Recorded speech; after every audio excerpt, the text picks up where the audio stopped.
pessoal, meu nome é Rosiara Araújo, eu sou professora de redação e eu gostaria de estudar hoje com vocês o Guia do Participante Enem 2019. Então, antes de dar continuidade, aperta um pause aí, vai lá no Google e faz o download do material. Você digita redação no Enem 2019, cartilha do participante, o primeiro link que aparecer, você clica, o download faz automaticamente. Eu sugiro que você imprima para poder continuar com a gente aqui. A primeira parte do vídeo já se encontra no nosso canal. Vai lá, dá uma analisada na primeira parte para poder você continuar agora, tá bom? Nós vamos para a página 6, que fala a respeito da análise da nossa redação no processo do Enem. Aqui diz: quem vai avaliar a redação? O texto produzido por você será avaliado por pelo menos 2 professores de forma independente, sem que um conheça a nota do outro. Então, como vai funcionar? Um professor, um corretor, vai corrigir a sua redação, vai dar uma nota, e outro professor, em outro local, também vai corrigir a sua mesma redação e vai dar uma nota. As duas notas precisam ser muito semelhantes para que elas possam ser somadas, divididas por 2. A sua nota vai ser a média dos 2 corretores, ok? Aqui diz como a redação será avaliada. Os 2 professores avaliarão seu desempenho de acordo com os critérios da tabela a seguir. A tabela faz referência às competências que são avaliadas em 5. Competência 1, demonstrar domínio da modalidade escrita formal da língua portuguesa. Competência 2, compreender a proposta da redação e aplicar conceitos das várias áreas do conhecimento para desenvolver o tema dentro dos limites estruturais do texto dissertativo, argumentativo e em prosa. Competência 3, selecionar, relacionar, organizar e interpretar fatos, opiniões e argumentos em defesa de seu ponto de vista. Competência 4, demonstrar conhecimento dos mecanismos linguísticos para a construção da argumentação. E competência 5, a elaboração da proposta de intervenção para o problema abordado, respeitando os direitos humanos. Bem, eu tenho 12 anos de profissão e ao longo desses 12 anos eu conheci muito material, eu li muitas apostilas do Enem. A própria cartilha, agora ela está o quê? 2012 teve uma versão, 2013 outra, 2015 outra, 2016, 17, 18 e agora a versão mais atual, 2019. Eu estudei todas as apostilas. Além disso, eu assisto muitos vídeos, aula, assisto material proposto pelo próprio INEP e assim eu vou conhecendo um pouco de cada coisa. Outra coisa que me faz conhecer bem o jogo é analisar as redações assim que sai o espelho de correção. Ontem, por exemplo, saiu o espelho de correção dos treineiros e também a versão pedagógica, a correção pedagógica dos alunos que fizeram o Enem para valer mesmo. E a partir do espelho de correção que os meus alunos recebem, eu peço a eles para me encaminharem para poder eu avaliar bem o que foi que aconteceu na redação, o que foi que aconteceu no espelho, e aí eu chego a uma conclusão. Então, muitas coisas que eu vou falar aqui fazem parte da minha experiência profissional e não exatamente que estão no manual. Por isso, eu gostaria de você adquirisse uma caneta aí e anotasse. Por exemplo, na competência 1, aqui diz demonstrar domínio da modalidade escrita formal da língua portuguesa. Eu gostaria que você sublinhasse. E dessa modalidade escrita formal, eu gostaria de lembrar a vocês que a própria gramática divide a língua em gramática normativa, que diz respeito às regras, às normas gramaticais da língua formal. Nós também temos a gramática internalizada, a gramática descritiva e essas outras gramáticas, elas vão ser desconsideradas de acordo com o Enem. Nós vamos trabalhar apenas a modalidade escrita formal, essa será aceita. Na linguagem formal, por exemplo, não serão admitidas expressões populares. E essas expressões populares, elas englobam a marca da oralidade, que são, por exemplo, bom, vírgula, você já deve imaginar que, ou quando você conversa com o leitor, você, tem muita redação hoje em dia que escreve, o aluno escreve como se estivesse se referindo ao leitor e usa a expressão você, ou apenas se coloca no texto. Na minha opinião, eu acho que, e a gente não deveria colocar. No caso do nós, que é a primeira pessoa do plural, eu tenho uma opinião meio controversa à maioria dos professores. Eu vejo muitos professores reclamando do uso do nós, porém eu já vi redações de nota 1000 que tem os verbos conjugados na primeira pessoa do singular e não foi penalizado.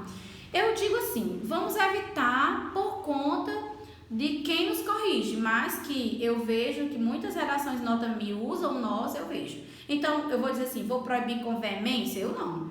Eu indico que não use, por conta de várias pessoas que podem corrigir o nosso texto. E essas pessoas que estão lá no processo de correção, elas devem seguir um roteiro, um manual, porém cada um não deixa de ter sua subjetividade, né? Outra coisa importante é que diz respeito às regras gramaticais que regem a língua formal. As regras gramaticais, elas contemplam tanto a questão da gramática em si, como da estrutura sintática. Nós vamos ver a importância da leitura, da fluidez, do comprometimento, da compreensão que o seu texto repasse. Tudo isso deve ser avaliado por conta da modalidade escrita formal da língua portuguesa ser cobrada na competência 1. As competências, elas são avaliadas em níveis. Nível 0 é 0, nível 1 vale 40, nível 2 vale 80, nível 3 vale 120, nível 4 vale 160 e nível 5 vale 200.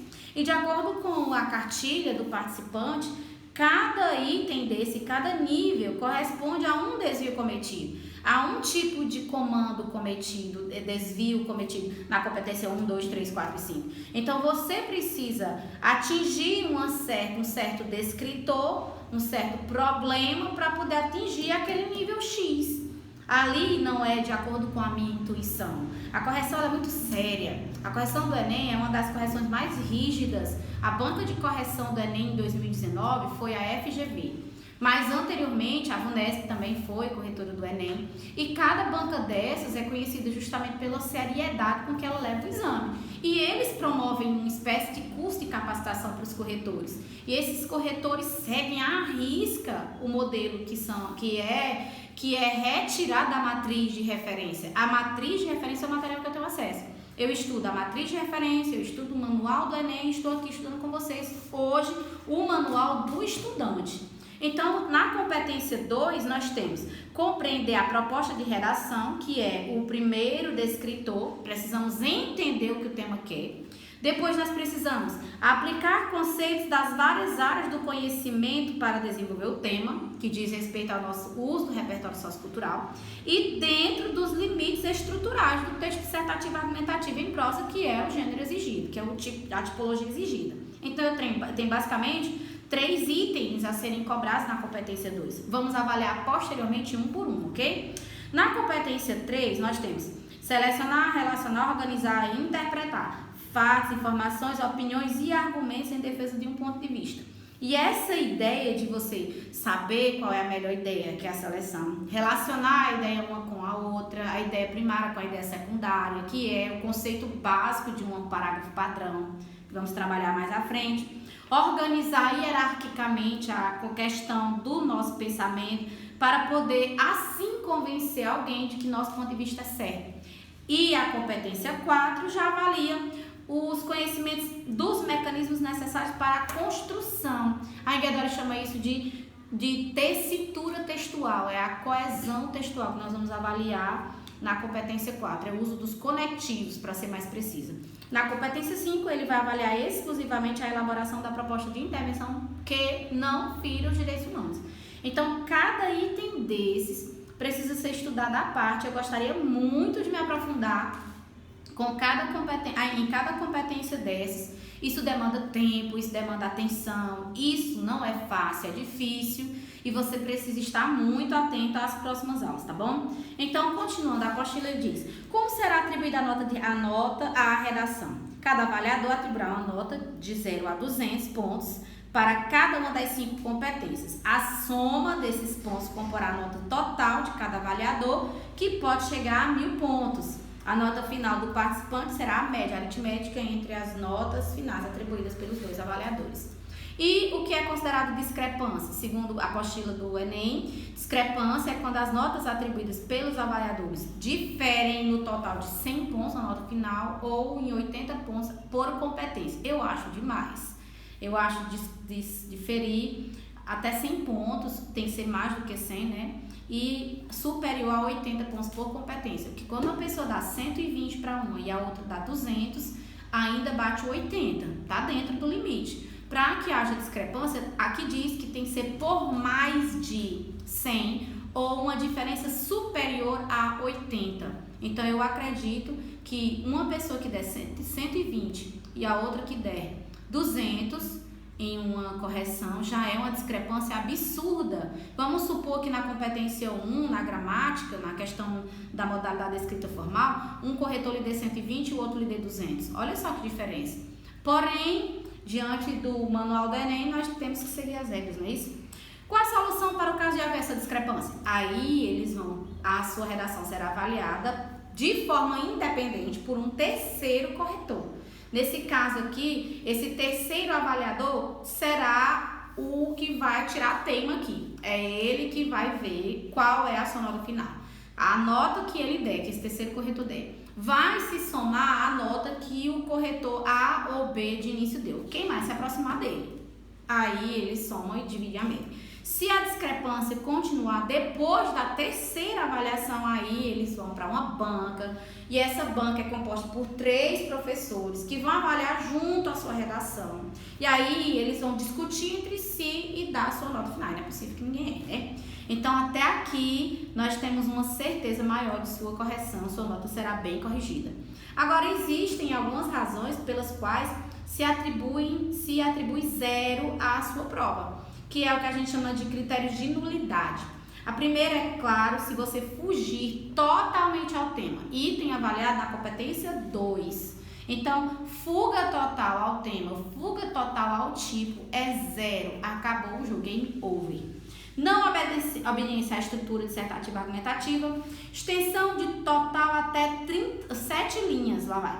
7 linhas ou menos, sua nota é 0. Mesmo que você faça um título, com o título somando mais 6 linhas dá 7. E aí você tem 7 linhas ou menos é 0.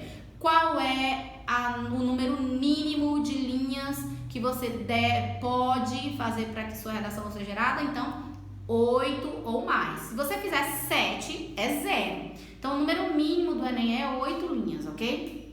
Cópia integral do texto motivador, da prova de redação ou do caderno de questões, tá bom? Não pode copiar nem do caderno de questões. Os corretores devem dar uma olhada, eu acredito que eles olhem as questões que caem no mesmo dia em que a redação é aplicada. Impropérios, desenhos e outras formas propositais de anulação em qualquer parte da folha de redação é desconsiderado. Depois eu explico melhor essa questão de impropérios, desenhos e tal. Número ou sinais gráficos fora do texto e sem função clara. E parte deliberadamente desconectada do tema proposto. Eu acredito que essa parte deliberadamente desconectada veio depois daquela redação do miojo. Procure no Google a redação do Enem sobre o miojo. Se eu não me engano, foi no Enem de 2016. Acho que foi, no Enem de 2016 que teve. Não lembro mais não, faz tempo. Foi antes. E nesse dia, um aluno disse, para não ficar muito chato, então eu vou ensinar vocês a fazer uma receita de um miojo. Aí ele, de repente, para de falar do tema e fala assim umas 3, 4 linhas só sobre como faz o miojo. E aí depois ele volta pro tema, mas percebe-se claramente que o aluno estava debochando, estava lá em momento de deboche. Naquele dia a prova foi considerada porque não tinha uma regra específica como essa, mas a partir daquela questão que o miojo gerou na mídia, o Enem decidiu qualquer tipo de brincadeira feita, que ele chama de parte deliberadamente desconectada, eles consideram 0. E acabou. Assinatura do nome, do apelido, codinome, rubrica, fora do local devidamente designado para a assinatura do participante, 0 para você. Texto predominantemente ou integralmente em língua estrangeira e também folha de redação em branco, mesmo que haja texto escrito na folha de rascunho, é 0 para você, tá bom, Enem?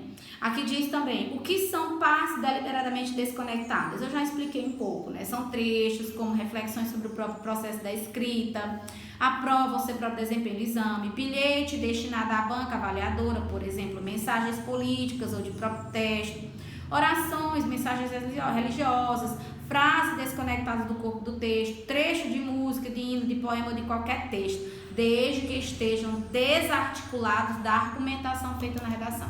Se o corretor perceber que você está tirando onda com a cara dele, meu amigo, ele vai zerar a sua prova, tá bom? Então, esqueça essa história de ir pra lá, a não ser que você não esteja com a intenção de ser avaliado para passar no Enem, né? Para ser aprovado em um vestibular, melhor dizendo. Como será avaliada a redação do participante surdos ou com deficiência auditiva? Serão adotados mecanismos de avaliação coerentes com o aprendizado da língua portuguesa como segunda língua, de acordo com o Decreto 5.626 de dezembro de 2005. Como será avaliada a redação do participante com dislexia? Serão abordados critérios de avaliação que levem em conta questões linguísticas específicas relacionadas à dislexia. Eles têm uma prova específica para esse pessoal, tá bom? Página 9 diz que é importante que, para efeito de avaliação e de contagem mínimo de linhas escritas, os trechos que apresentarem cópias de textos da prova de redação do caderno serão desconsiderados. Então, qual é a ordem? Se você copiar igual qualquer trecho do texto motivador para a sua prova, simplesmente a gente finge que aquele trecho não existe e aí você vai ser corrigido de acordo com o restante do texto. Tá bom? Importante, procure escrever sua redação com letra legível, obviamente, e não se esqueça que o título é um elemento opcional, mas também já vale como linha escrita, ok?